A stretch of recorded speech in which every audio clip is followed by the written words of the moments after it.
The event was great. As I already said, whilst I got up, I work for a charity as well. It's been something close to my heart to be able to help youths because I was there myself. And I've been through certain things myself. You understand? And I think if I was given a better perspective at the time, that I might be a lot better than what I am today. But it's not my job to. I mean, to be honest with you, I don't really look into the past. I look on how to push towards the future, and that's why I'm so passionate about it, because there's so many youths where I was, you understand, at the moment, where I was when I was, in the teens and so on. And I'm just looking at ways to bring them out of that and, help them along the way as well. And I think events like this, you understand, is gearing ways for our children's children, you understand, to not having gone through so many things, and still come out, in a positive light, you understand? I do feel the Streets of Life programme really is a helpful road to play, and I'm particularly inspired by the sort of people who are involved in it. And I think the power of people who have been involved and have turned their back is huge and really important. It was actually really good, brilliant. I've known Duro for a number of years now, and yeah, I'm actually privileged. He brought me on board to work with him on his team as the graphic designer. So that's a big plus. I was very excited to be on board with the team. So obviously coming to the launch tonight, really impressed, because now I heard more in depth about what it was about.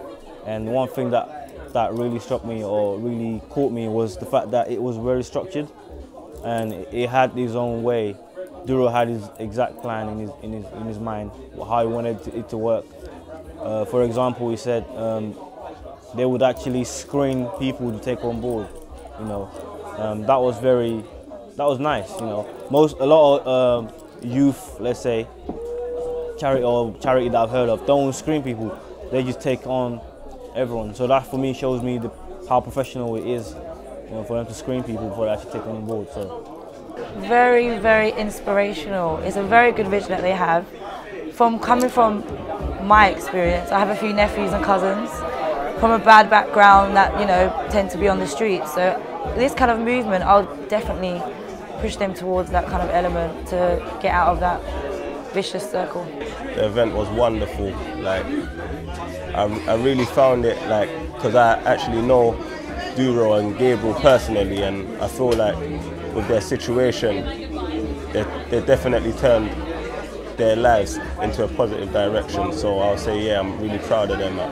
I really like what they're doing. They're definitely making a change for those that were going through the struggles that they were going through. I think Brother Duro's vision is absolutely awesome, and I'll be supporting him as well with his vision. And I just like the fact that how he's trying to change the mentality of young people, so they can actually find a way to better themselves instead of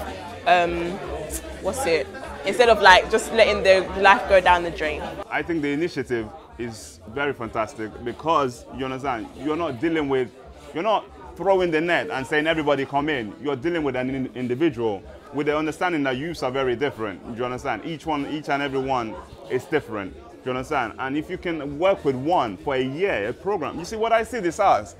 What I see this as is not a charity per se.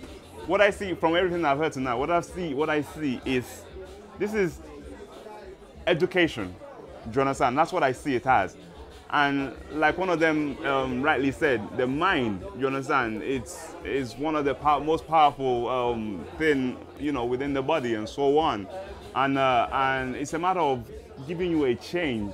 See, change is possible only if you see it. I think in one of the raps, one of the theme songs to 2020, there's a quotation that says, if a caterpillar's ambition is to be a butterfly, then I've got to try. The whole me's got to die. Which is, change is inevitable.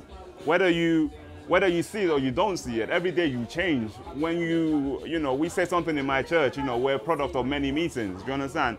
Every meeting that you come to, you gain an understanding. You understand? And change will always come. Everywhere you go, if you step out of your house, change will come. Do you understand? Even if you're at home, change will come. Do you understand? It's working towards the future. Now, there's a positive and a negative connotation to that. you choose, basically. And I think, you know, if we're very conscious of that, which we do, then, you know, then we might begin to look out for a brighter future. It's hugely needed, and I think the timing is just right. I've got an optimism that this is a moment that we can really change this, and that things have got to the bottom of where they should be. And I mean, in Brixton, where I know 8 kids are stabbed every weekend on average, and this has got to change. And kids have corralled themselves into these tiny areas where they've kind of imprisoned themselves, and then they kill and stab, shank other kids who are exactly the same as themselves. It's ludicrous, and it's got to be changed.